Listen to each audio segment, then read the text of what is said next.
Howdy folks and welcome back. Well, for today's video, first of all, I hope you're all blessed and doing okay out there. Sorry guys, I'm a little off with my allergies today.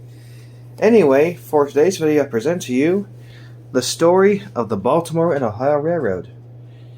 This was America's first chartered railroad back, I do believe, in the 1830s. This book tells the history of it and covers a lot about the railway itself. Now, to be honest, I don't know everything about the railway, but I'll tell you guys what I do know as we look at this book together. 1 second, please, while I wet my whistle. Having me a bit of a hot cocoa. Excuse me. Anyway, let's take a look and see what this book has to offer. Now, some of our earliest steam trains, as we know, were small, and we really had only a few running around, including the John Bull from 1832. But the Baltimore and Ohio became America's first chartered railroad. And as you can see, it was. It was pretty small at the time, but eventually grew and expanded. There's your table of contents of what you're going to see in here. And if there's a glare, I'm prepared. I will use my Magi wand for this. As some of you may have recalled, I posted a picture on my channel here not too long ago of a quest I took from Great Wolf Lodge, my Magi quest. I am not paid or advertised to say this, but please know, it is a lot of fun. Alright, back to the trains. They got things started really in America with the railway and the booming age.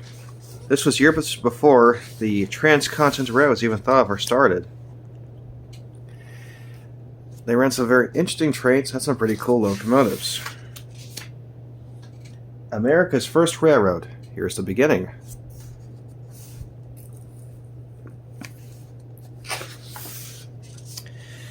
So some of our earliest forms of transportation, well, as you guys may know, was horses and wagons. It took about 3 to 4 months to cross the country like that. It was really a long trip. It was dangerous, perilous, and merciless. First stone for the Baltimore Ohio Railroad. There you go, guys. That was the beginning. I wonder if that stone is still in preservation. Tracks to the Ohio. This is what one of the early steam engines looked like. It was simply just a vertical boiler or a tea kettle on wheels. This is one of our first steam engines right here we had in America. It looks like a toy compared to the big modern steam engines we would see later on. But this tiny contraption really proved to be efficient and better than having a horse pull it. I do believe this is a map of the B&O where it ran. It was not very big at the beginning, but eventually it would expand, as you know. A lot of you may be aware, but there is an awesome museum dedicated to the history of the Baltimore Ohio Railroad and preservation. Now here we go. This was supposedly the first steam engine to operate on the B&O. It was called the Tom Thumb, built by Peter Cooper. No relation to the grocery store train, I promise. It was a small engine pulling 1 to 2 cars behind it. It competed in what would be known as the Rainier Trials against a horse, but it lost. It blew a belt. But people saw the writing on the wall that the horse would put out to pasture and the new contraption called a steam engine would take over transportation in the country. Another thing about the roads that made it so much smoother is compared to running on a stagecoach, the rails would make the ride a lot smoother and more enjoyable despite the bumps, where when you're riding on a horse you feel all the bumps and rocks and everything you're riding over. It was not very comfortable. I've ridden on stagecoaches and covered wagons in the stockyards, and it's nice. Thankfully we're not traveling over mountains, just brick roads.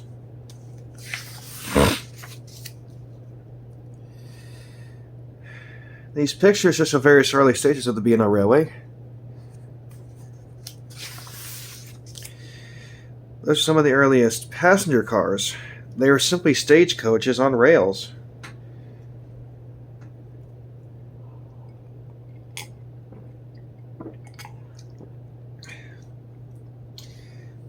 Unfortunately, though, these trains were not very safe.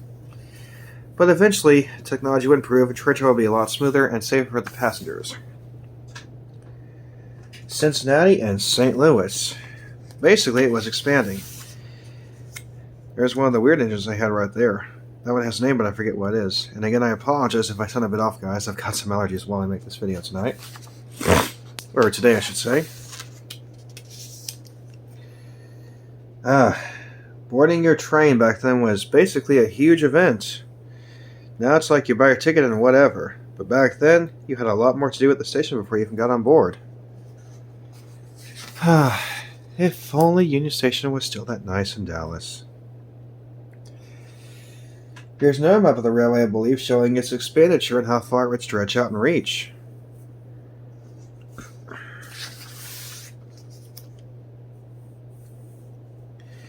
There's one of their early American types they had right there.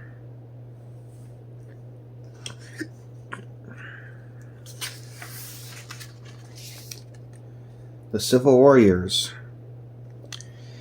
The Civil War was a big event in our country, where the North and the South would fight. All the railroads in the East would play a role in it. The B&O was one of them. Although they did not partake in the Andrews Raid, which would become later known as the Great Locomotive Chase, they did play a major role in supplies and transportation for the troops. I do believe that is President Abraham Lincoln, one of the best presidents we had in our first Republican. God rest his soul for the work he did for our country. He also would sign the Union Railroad Act in 1862 to begin the construction of the Transcontinental Railway for the Union Pacific. Sadly, he did not live to see it, but his dream became reality. There's an early boxcar from the 19th century. These are pretty neat looking, I think. There's a tank car. This shows you what it took to build the railways back then. Not as easy as it is today with machines. People were basically machines doing it all by hand.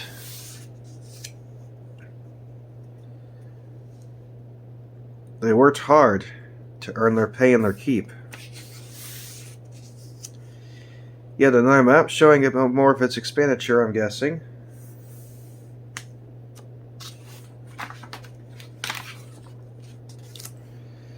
These pictures really highlight how it was back in the old days.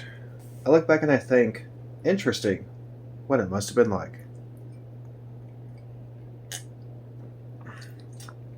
You can ask somebody, what do they think of the past? And their answer might be different compared to yours. And that was just my charger cord. Luckily my phone's fully charged for this. Expansion and the troubled economy. Oh. This may be when the Great Depression was going on. We were headed for trouble in that time period. Some of the early passenger cars and sleeping cars we had back then, they were called berths.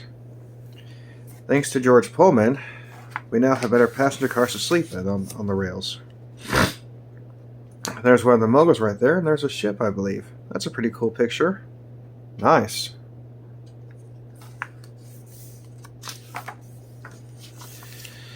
Here's a picture of the B&O Roundhouse Museum, which is basically where the B&O began construction from. You can go there today and you can see the museum and all the trains on display there, including a recently restored EMD E1, I believe. Another passenger car, and these are some of the folks who worked for the B&O. I do not recognize them, but if you guys know who they are, please tell me in the comments.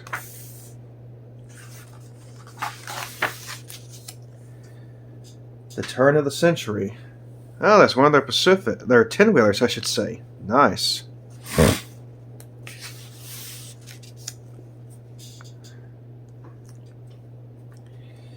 Here's some of their early designs. We have a 10-wheeler, a consolidation, and an American type. These are the modern variants, though. Very nice.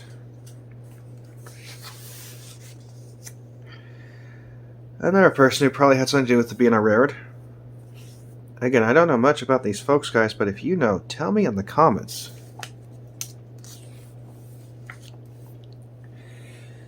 The Willard administration. Well, I know about the Willard Worth building in Chicago. I'm not too familiar with the Willard Company. Sorry, Chicago, New York, where that building is, I forget. Another, these people are probably past presidents and CEOs of the railway. Again, I recognize nobody, but I wish I did. The B&O also had the first articulate steam engine. Now, you may be wondering, what's an articulated locomotive? Well, these pictures are a good time to show a comparison. If you look at the locomotive on the bottom, as you can see, it has a single set of drivers. The engine at the top has two sets of drivers. So, on an articulated engine, like say the Big Boy 4014 or Challenger 3985, the rear set of drivers is fixed, while the front is basically hinged to move from side to side to go around tighter curves. A man named Mallet invented this, but we all call them mallets in America. The first articulated locomotive to be built for the B&O and for the railroads of America was called Old Maud. Good name for an engine, actually. Kind of like Thomas. That's a nice picture of a freight train like there. That's a nice picture of a freight train like there. I like that. Sorry, folks. Little stutter there.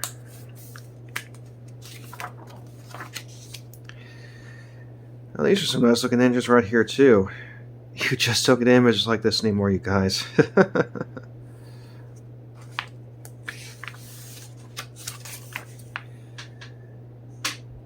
The Fair of the Iron Horse. That's what they called them. Iron horses.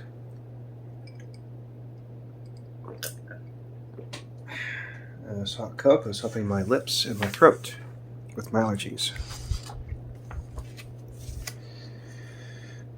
I do believe this is a...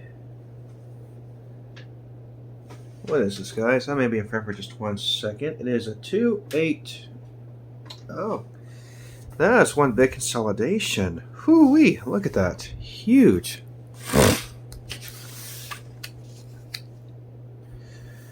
Again, these images you just don't see anymore, so this is one reason why I like looking at these old books.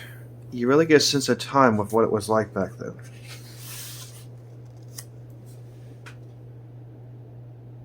A 210. Lushan Decapod is what that is.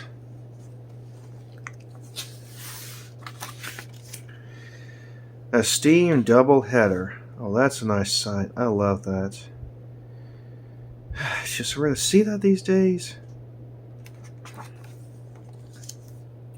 Another double header and a passenger train down there. That's probably the same train from the front and the back. Cool.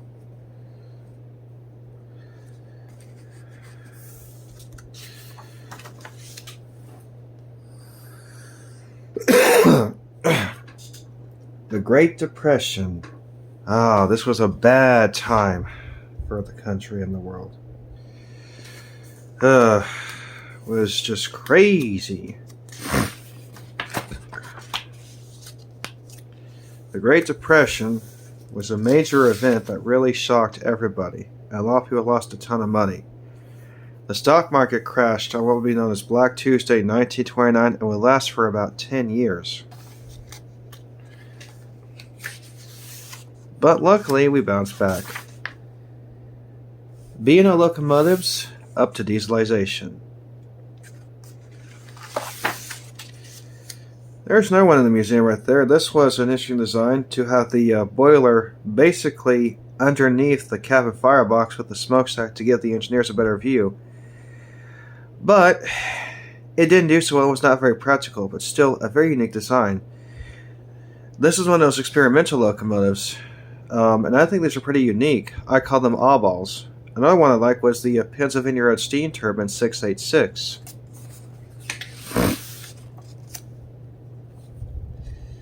That might be Old Maud right there. I think the biggest engine they had was their 2882 EM1 articulated type.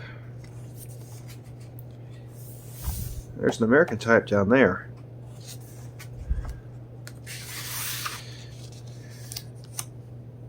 Now there's one of the streamliners and there's a box cab. The flagship train was the Royal Blue the B&O operated. It was a pretty cool looking train set.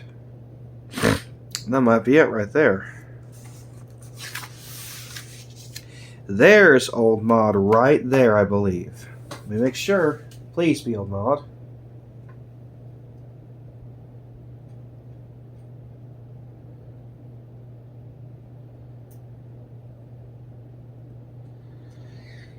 It doesn't say, but I believe it is. Then again, she may not have had a Vanderbilt tender. No, I don't think she did. This is not Old Mod. I'm sorry, guys.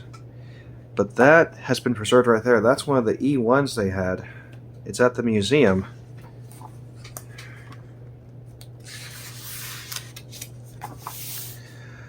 World War II and after. The war would affect the railroad in more ways than one during this time. Everybody had to play a role. So they would carry troops off to war and tanks and stuff to war too.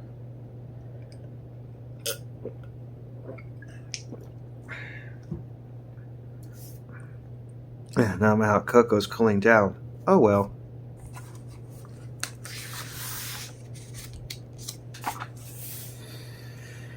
They really played a role in the war effort. All the railroads did.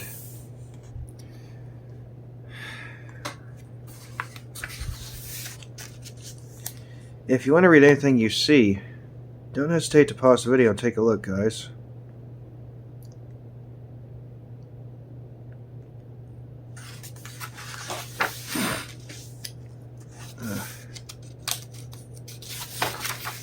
I didn't miss a page. Some other streamliners and a regular steam engine. Very nice.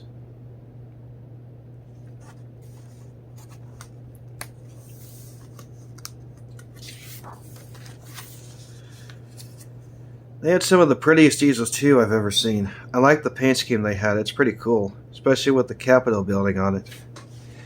I don't know if it's the capital of Baltimore, the capital of Ohio, or the capital of the United States. It's one of the three. The B&O, the C&O, and CSX Corporation. So the B&O would live on for many years, along with its sister railroad, the Chesapeake and Ohio Railway Company. But sadly, all good things must come to an end, as we all know. The B&O and the C&O would become part of CSX Corporation, which stands for Chessie Seaboard. And they would come up with what they call a heritage unit many years later. It's not a heritage unit, guys. It's a half-done unit. I would say that what I really think, but I have to keep things clean on this channel. Luckily, there are tons of preserved locomotives from the B&O, and some are even operational, and they look much better than the so-called heritage units. The B&O would become part of Chessie's system as well.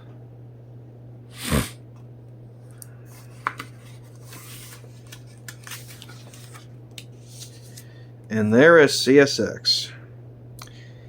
CSX is, I do believe today, the fourth largest railroad in the world after Norfolk Southern, Union Pacific, and BNSF. The index.